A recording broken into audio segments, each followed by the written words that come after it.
This is a cool book we found in one of our beloved book boxes. Move the books around after you read them. Rave On, Global Adventures in Electronic Dance Music. It's about different cities.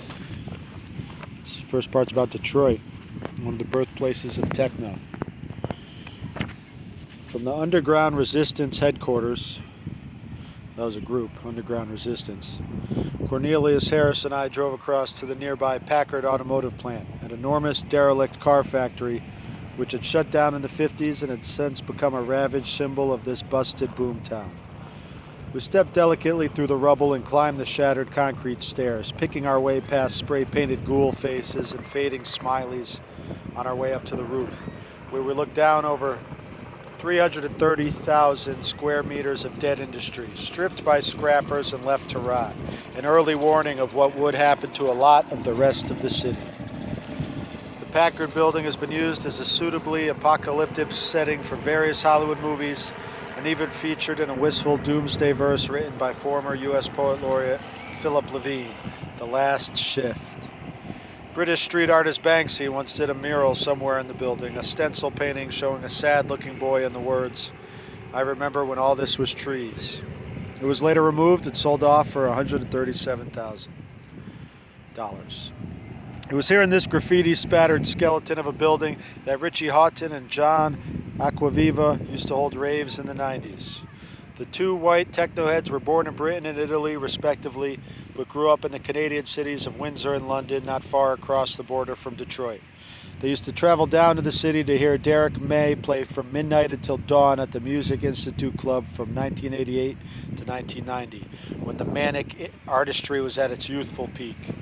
As Alan Oldham wrote in a testimonial to the short-lived club, many times he played tracks right off a Fostex 2-track recorder that he just cut hours before at his studio, something I never got over. He'd beat mix between the reel-to-reel and Technics 1200s and back using the pitch control on the reel. He'd cut, edit, and destroy other people's tracks too, as he did with his fucked-up psycho re-edit of the MI theme We Call It Asaid by D-Mob. After the Music Institute shut down, Houghton and Acquaviva started looking for places to throw their own parties. Like Britain in the late 80s, when disused warehouses and industrial buildings left empty by economic recession provided perfect spaces in which the illegal rave scene could thrive, Detroit had no shortage of options. The advantage of Detroit was finding abandoned buildings and parts of the city where the police didn't really go, and we were able to do whatever we wanted, Houghton recalls. At the Packard building, they covered the walls in black PVC and then let rip with the deranged, psychotronic sounds that made the early tracks released by their Plus 8 label so exciting. People would go on this crazy trip in this dark room covered in black plastic, and you always felt that they had all come together, united by this intensity of sound, says Houghton. One of the Packard parties celebrated the release in '93 of Houghton's first album as Plastic Man, Sheet 1. A remarkable collection of acid house tracks with a CD cover designed to resemble a perforated sheet of trips. It was so realistic that someone in Texas was even arrested for possessing it. The police couldn't believe they weren't real LSD blotters. The vibe of the times was definitely utopian. Houghton says, "I think the ethos of techno was looking towards a brighter future.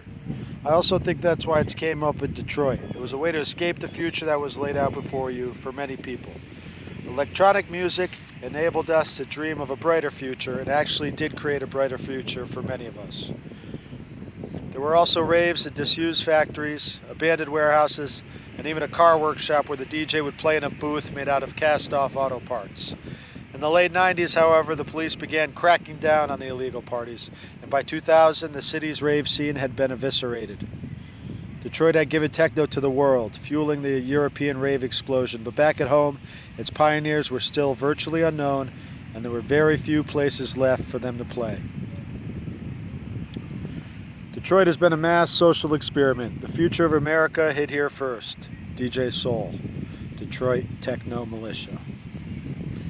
Yeah, this is a good book, guys. Rave On. Highly recommended. There's our little inscription there. Detroit, Berlin, Ibiza, Vegas, South Africa, France, Israel, Shanghai, Dubai, New York. It's got a lot going on here about the history EDM, techno, whatever you want to call it. Reading books, guys. It's more fun than you might think. Stimulate the mind. Maybe even get you to write a little something yourself. Yes, yes. Shouts to all the book box heroes. Keep moving those books around.